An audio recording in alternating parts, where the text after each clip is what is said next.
प्यारे बच्चों, आज हम वर्कशीट नंबर 68 में हिंदी क्लास 10 क्षितिज में एक नए पाठ की शुरुआत करेंगे और पाठ का नाम है मानवीय करुणा की दिव्य चमक। बहुत ही मज़ेदार ये चैप्टर है, काफ़ी अच्छा मैसेज आपके लिए लेके आएगा। तो चलिए आगे बढ़ने से पहले वीडियो को भी लाइक कर दीजिए और अपने सभी दोस्तों को शेयर कर दीजिए।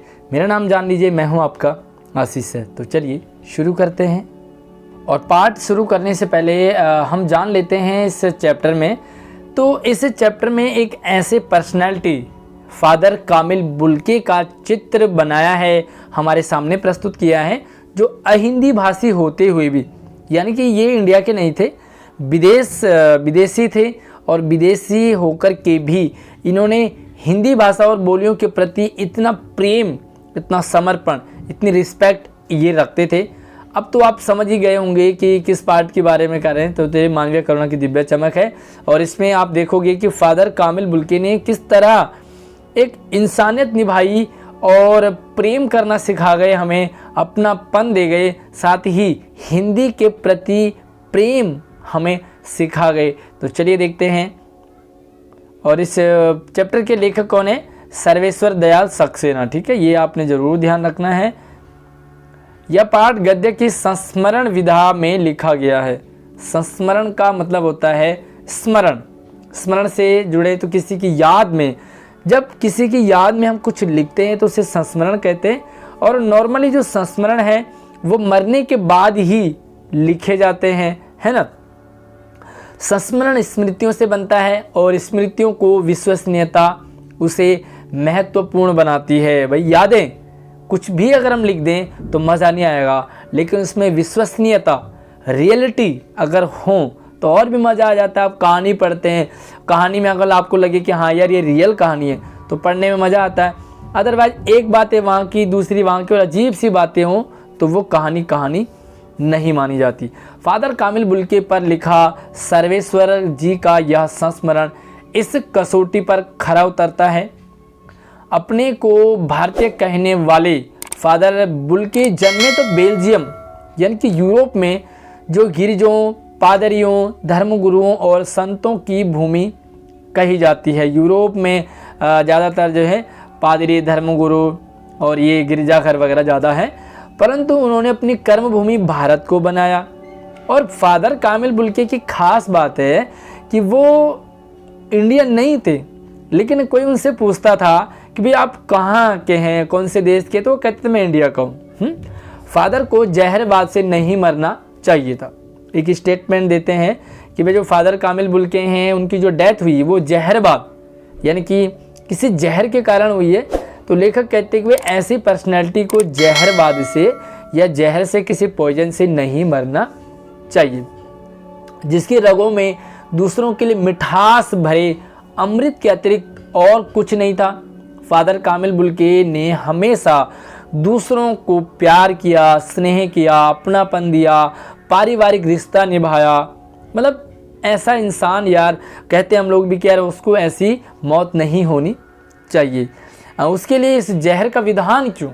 ऊपर वाली से पूछते हैं कि भाई जो इतना अच्छा इंसान, जो इतनी अच्छी पर्सनैलिटी, हम भी कहते हैं कि यार फलाना इंसान तो बहुत अच्छा था यार, उसको उसके साथ ऐसा नहीं होना चाहिए था। यह सवाल किस ईश्वर से पूछें, किससे पूछें? सवाल करते हैं लेखक, प्रभु की आस्था ही जिसका अस्तित्व था, वह देह की इस यातना की परीक्षा उम्र की आखिरी देह पर क्यों दे? जिसने हमेशा प्यार करना सिखाया, अपनापन सिखाया, जिसने हमेशा अच्छाई का मार्ग अपनाया, आखिर उसके साथ वो भी अंतिम क्षणों में ऐसा नहीं होना चाहिए। एक लंबी पादरी के सफ़ेद चोंगे से ढकी आकृति सामने है। उनके चित्र बनाते हैं, संस्मरण यानी कि उनकी यादें जोड़ते हैं, किस तरह से हैं। तो एक लंबी है और पादरी जैसे सफ़ेद चादर, आपने देखा होगा पादरी होते हैं जो इस तरह के, गोरा रंग, भाई यूरोप के गोरे ज़्यादा होते हैं ना, तो गोरा रंग है, सफ़ेद झाई मारती भूरी दाढ़ी और सफ़ेद से उनकी हल्की सी दाढ़ी है, जैसे मेरी काली है। मैं तो अभी खैर बुढ़ापे में नहीं हूँ, लेकिन उनकी कैसी थी? सफ़ेद दाढ़ी थी और नीली आँखें, भाई नीली आँखें, बाहें खोल गले लगाने को आतुर, हमेशा वो ऐसे बाहें खोलते हैं, ऐसे लगे कि जैसा भी गले मिले हमें यार, है ना। आजकल तो लोग ऐसा लगता है कि बस जले में नमक छिड़कने के लिए तैयार होते हैं, लेकिन फादर कामिल बुल्के हमें सिखा जाते हिंदी क्या है, हिंदी पढ़ के क्या फ़ायदा, हमें एक मैसेज, एक संदेश, एक जीना सिखाती है, एक सही राह दिखाती है। इतनी ममता, भाई पहली बार किसी जेंट्स के लिए ममता वर्ड आया है, ये मैंने नोट किया, क्योंकि ममता वर्ड जो है बेसिकली महिलाओं के लिए यूज़ किया जाता है, लेकिन इनके लिए ममता वर्ड, क्योंकि माँ से कम नहीं इन्होंने प्यार किया, इतना अपनत्व, एक साधु में अपने एक हर एक प्रियजन के लिए उमड़ता रहता था, एक साधु था भाई, सन्यासी साधु, भला ऐसे कैसे हो सकता है।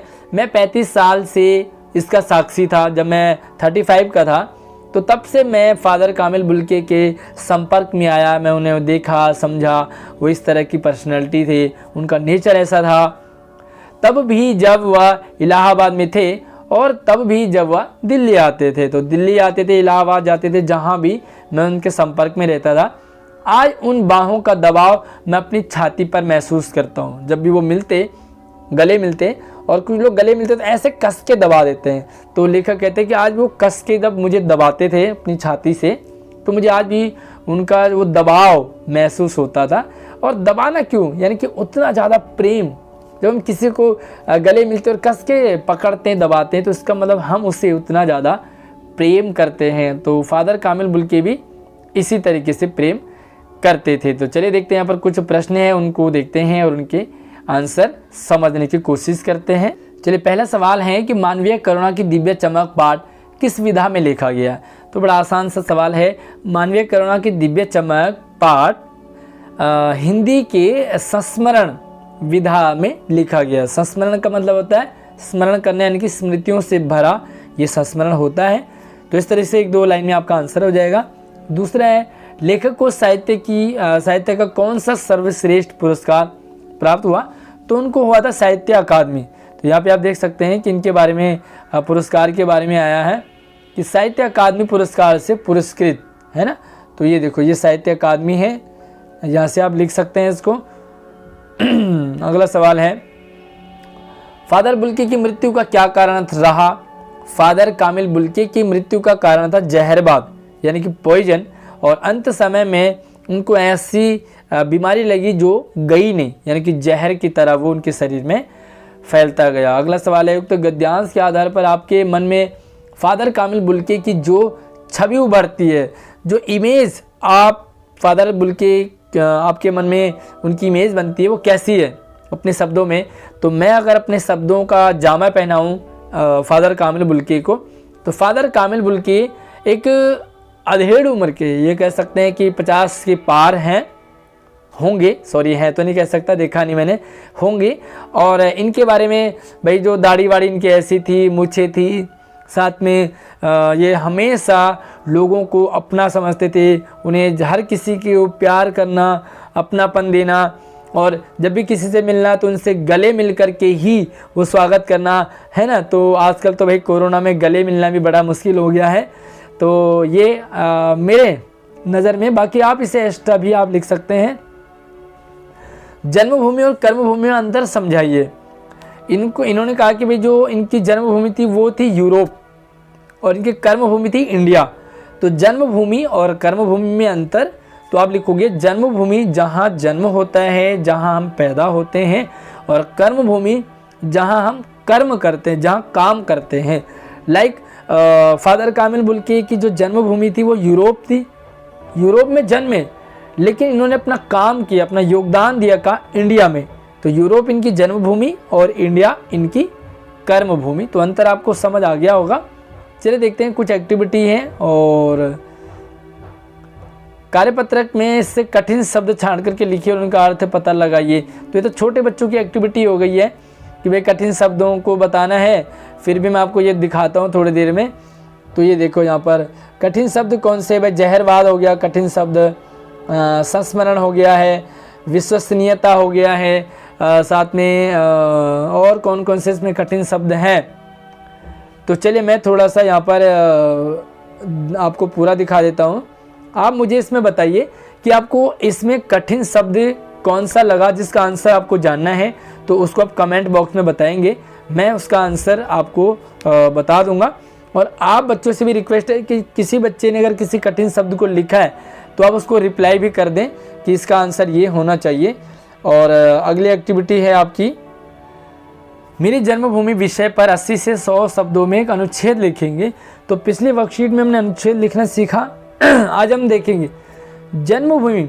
अभी आपकी कर्मभूमि स्टार्ट नहीं हुई क्योंकि अभी आपकी नौकरी वगैरह नहीं लगी, तो आपकी जन्मभूमि कहाँ है, आप कहाँ जन्मे।